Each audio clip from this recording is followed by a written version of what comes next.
Salut, salut! 3 janvier, ça va vite, ça va vite. Je sais pas pour vous, là, je suis déjà saisi de voir qu'on est le 3 janvier. Euh, je pense que aujourd'hui, ce que j'aimerais partager, c'est à quel point on a besoin de se rappeler d'une chose essentielle, élémentaire. On a besoin de se rappeler que notre responsabilité, c'est pas de faire avancer notre propre royaume. Notre responsabilité,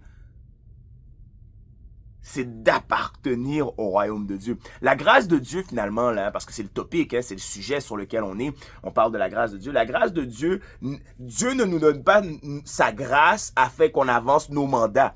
Dieu ne nous donne pas sa grâce afin qu'on fasse nos propres plans. Non, au contraire, il nous a saisis par grâce afin que nous puissions bénéficier de son royaume. Puis ça me fait penser un peu à la douceur de Jésus.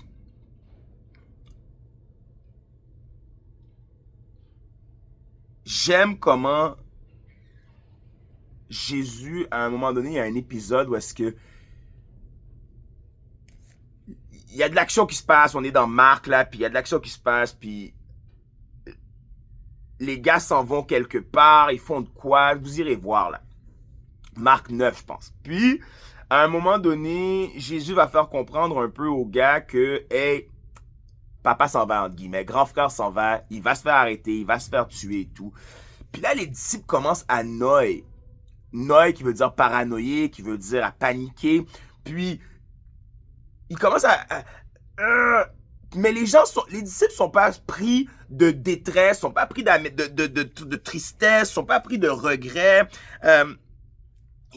Non, ils sont en train de se chicaner, de s'obstiner pour savoir c'est lequel le plus grand d'entre eux, c'est lequel qui va être le premier, c'est lequel qui va être le dernier, comment on peut être à la droite du Père, puis tout, puis blablabla, puis c'est tellement deep parce qu'on réalise pas, nous on les regarde puis on les juge dans notre petit cœur de pharisiens, mais on réalise pas à quel point on ressemble beaucoup plus aux disciples qu'on les diffère.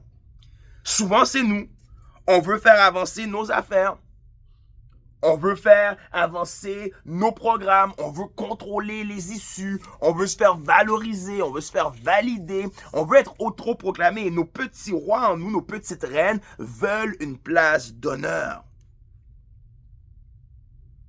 Puis j'aime comment Jésus, à un moment donné, va prendre un petit, puis il va dire, quiconque le reçoit en mon nom, me reçoit moi-même. Il veut ramener l'idée de la dépendance au Père, l'idée de la naïveté et de l'innocence. Il reçoit aussi celui qui m'a envoyé. À quel point que lorsqu'on regarde aux choses petites de la vie, aux choses humbles, on peut y voir la grâce de Dieu.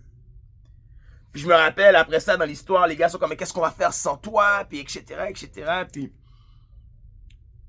je pense que Jésus voulait leur faire comprendre que je suis pas venu pour faire avancer vos royaumes, je suis venu vous offrir quelque chose de bien meilleur.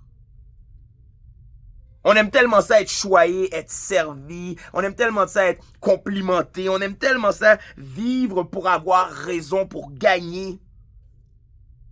On a toujours un plan pour les gens autour de notre vie. On a toujours quelque chose à dire.